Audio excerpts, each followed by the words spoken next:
नमस्कार. छायाज रेसिपीजमध्ये आज आपण थंडीच्या दिवसात सुद्धा इडलीचं पीठ असं परफेक्ट फर्मेंट कसं करायचं ते पाहणार आहोत.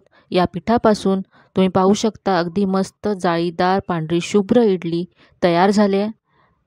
अगदी सॉफ्ट आहे. डाळ तांदळाचं अगदी परफेक्ट प्रमाण मी तुम्हाला आज सांगणार आहे. त्याचबरोबर एक सिक्रेट साहित्य सांगणार आहे, ज्यामुळे ही इडली अगदी हलकी फुलकी होईल आणि रेशनच्या तांदळापासून सुद्धा तुम्ही मस्त अशी ही इडली तयार करू शकाल. तर अजिबात वेळ न घालवता बनवायला सुरुवात करूया.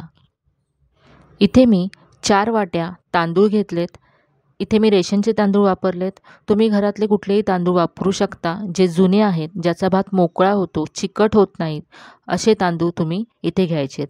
रेशनचे तांदूळ जुने असतात, त्यामुळे मी इथे ते वापरते. तर या वाटीने मोजून मी 4 वाटी तांदूळ घेतलेत. तुम्ही घरातली कुठलीही एक वाटी सेट करा आणि तिने 4 वाट्या तांदूळ मोजून घ्या. आता यामध्ये त्याच वाटीने अर्धी वाटी उडदाची डाळ घालायची आहे. तर नेहमी आपण 3 वाट्या तांदूळ आणि 1 वाटी उडदाची डाळ असं प्रमाण घेतो. आज मी जे प्रमाण दाखवणार आहे त्यामुळे तुमची इडली अजिबात चिकट होणार नाही. तर इथे यानंतर यामध्ये मी अर्धा चमचा मेथीचे दाणे घातलेत. आता यामध्ये भरपूर पाणी घालायचं आणि हे तांदूळ 2 ते 3 वेळा धुवून घ्यायचे. रेशनचे तांदूळ काळे असतात, त्यामुळे स्वच्छ धुवून घ्यायचं, म्हणजे इडली आपली पांढरी शुभ्र होईल. तर इथे पहा, मी हे तांदूळ आणि उडदाची डाळ 2 ते 3 वेळा स्वच्छ धुवून घेतलं. अगदी पांढरे शुभ्र झालेत. आता यामध्ये पाणी घालायचं आहे. साधारण डाळ तांदूळ भिजतील इतकं पाणी आपल्याला घालायचं आहे. पाहू शकता तांदळाच्या वरती 1 इंच इतकं पाणी आहे. तर आता हे आपण कमीत कमी 4 तासासाठी असंच भिजत ठेवायचं आहे. तर पहा, आता साधारण 4 तास झालेत. आपण हे तांदूळ भिजलेत का पाहूया. 4 तासामध्ये हे तांदूळ छान सॉफ्ट होतात, हातानेही सहज तुटत आहेत. तर आता हे आपण बाजूला ठेवूया. आता इथे मी त्याच वाटीने मोजून अर्धी वाटी पोहे घेतलेत. मी तुम्हाला सांगितलं होतं जे सिक्रेट इन्ग्रेडियंट आहे, ज्याने आपली इडली छान जाळीदार आणि सॉफ्ट होणार आहे, ते हेच आहे. पोह्यांमुळे इडली छान आपली मऊ होईल. तर यामध्ये आता पाणी घालून धुवून घ्यायचे ते पोहे आणि याच्यातलं सगळं पाणी मी काढून टाकलं आहे. आता हे पोहेसुद्धा आपल्याला डाळ तांदळाबरोबर वाटून घ्यायचे आहेत. तर आता डाळ तांदूळ आपण मिक्सरच्या भांड्यामध्ये काढून घेऊया आणि त्याची क्वांटिटी जास्त आहे, तर 2 बॅचेसमध्ये आपण हे वाटून घेऊया.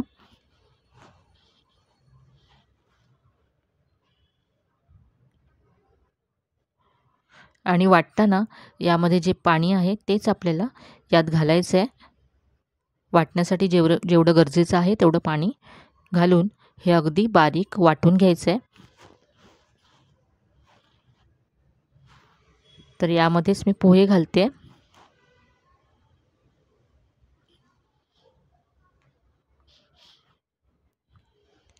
पोहे लगेच भिजतात, त्यामुळे जास्त वेळ ते भिजवून ठेवायची गरज नाही आहे. तर इथे पहा, मी हे असं वाटून घेतलं आहे, अगदी बारीक वाटून घेतलं आहे आणि या डब्यामध्ये मी काढून घेतलं. तर हे आपल्याला फर्मेंट करायचं आहे. फर्मेंट केल्यानंतर हे फुगतं, त्यामुळे अशा उभ्या डब्यामध्ये मी काढून घेतलं आहे.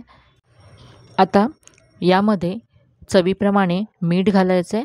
तर हे वाटल्यानंतर रात्रीच यामध्ये मीठ घालायचं आणि हे मिक्स करूया.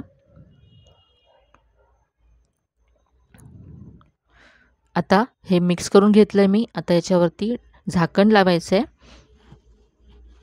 आणि आता थंडीचे दिवस आहेत, तर थंडीमध्ये हे पीठ परफेक्ट फर्मेंट होण्यासाठी अशा एखाद्या ब्लँकेटमध्ये हे गुंडाळून ठेवायचं आहे आपल्याला. असा डबा हा गुंडाळून ठेवायचा आहे. जर उन्हाळ्याचे दिवस असतील तर हे असं ब्लँकेटमध्ये गुंडाळायची अजिबात गरज नाही आहे, ते व्यवस्थित फर्मेंट होतं. पण थंडीमध्ये हे असं एखाद्या जाड टॉवेलमध्ये किंवा ब्लँकेटमध्ये गुंडाळून ठेवायचं आहे, ज्यामुळे मस्त फर्मेंट होईल.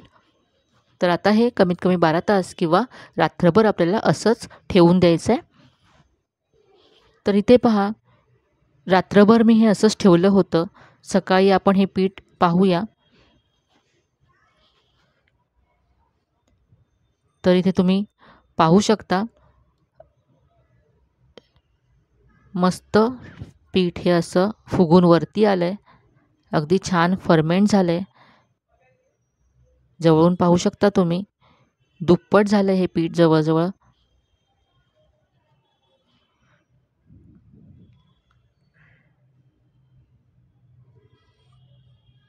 तर आता हे आपण हलक्या हाताने मिक्स करून घेऊया.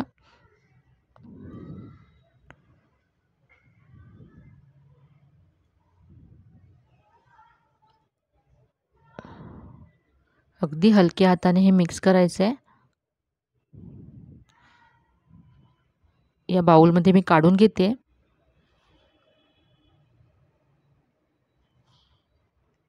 तर याची कन्सिस्टन्सी तुम्ही पाहू शकता अगदी परफेक्ट आहे. आता यापासून आपण इडल्या बनवूया. तर इथे मी इडलीचं भांडं ग्रीस करून घेते. तेलाने व्यवस्थित ग्रीस करून घ्यायचं. आणि आता यामध्ये पीठ घालूया. तर इथे मी इडलीचे मोल्ड असे भरून घेतलेत आणि इडलीची भांडी ही भरत असतानाच मी गॅसवरती कढईमध्ये पाणी गरम करत ठेवलं होतं. तर यामध्ये आता आपण इडलीचा स्टँड ठेवूया. तर इथे लक्षात ठेवा इडलीचं भांडं ठेवताना थंड पाण्यामध्ये कधीही ठेवायचं नाही. आधी गरम पाणी करत ठेवायचं आणि मग गरम पाण्यातच इडलीचा स्टँड ठेवायचा. 10 मिनटं झालेत. आपण इडली झाले का पाहूया. पाहू शकता अगदी दुप्पट इडली फुगली आहे. तर आता गॅस बंद करायचा आणि इडली आता आपण थंड करून घेऊया. तर इथे इडली पहा थंड झाले, सहज निघते हाताने. तर आता आपण इडली काढून घेऊया.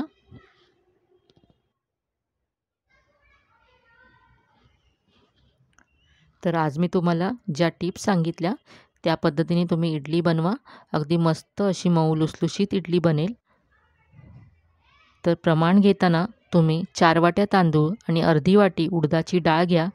उडदाची डाळ कमी घातल्यामुळे इडली मस्त सॉफ्ट होते, अजिबात चिकट होत नाही किंवा चिवट होत नाही आणि दिवसभर तशीच ती सॉफ्टसुद्धा राहते.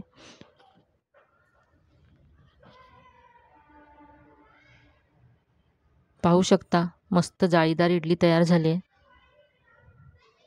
यानंतर यामध्ये ज्यामुळे आपण पोहे घातले त्यामुळे सुद्धा इडली छान होते, हलकी होते.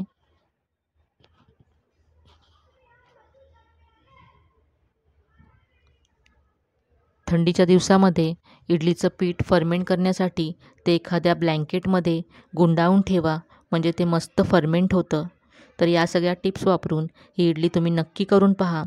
आजची ही रेसिपी तुम्हाला कशी वाटली कमेंटमध्ये नक्की कळवा. रेसिपी आवडली असेल तर व्हिडिओला जास्तीत जास्त लाईक करा, शेअर करा. चॅनलवर नवीन असाल तर चॅनलला सबस्क्राईब करायला विसरू नका. पुन्हा भेटूया अशाच छान छान आणि नवीन नवीन रेसिपीजसह. तोपर्यंत धन्यवाद.